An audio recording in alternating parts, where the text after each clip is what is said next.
Do you want to color your hair pero hindi mo alam yung color na bagay sa'yo? Kasi same problem sis, kaya pumunta agad ako sa Hongdae and visit Vogue Hair Salon. Kita mo sila sa 3rd floor.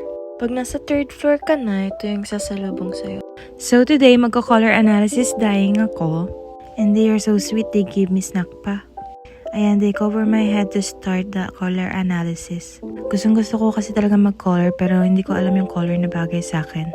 Kaya they suggest na mag-color analysis dyeing.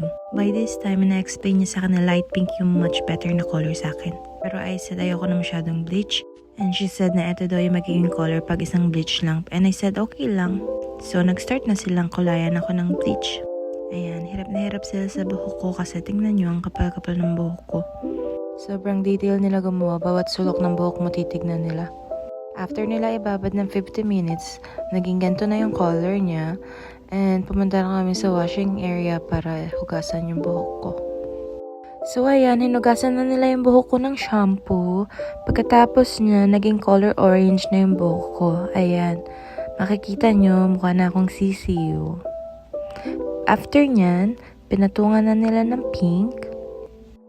Dito pa lang gustong-gusto ko na yung kulay ng buhok ko. Sobrang nervous at excited ako at the same time kung ano yung magiging resulta niya. So dito, binabad ulit nila yan ng 30 minutes. At si Renley nga pala ang naggawa ng hair ko. And after ibabad, pumunta ulit kami sa washing area para hugasan yung buhok ko. Then dryer na nila. After nun, in-stylan niya na yung buhok ko.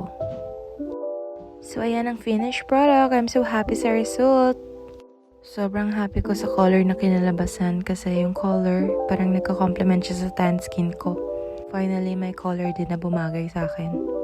If gusto nyo din ng ganito, message them on IG. Thank you for watching.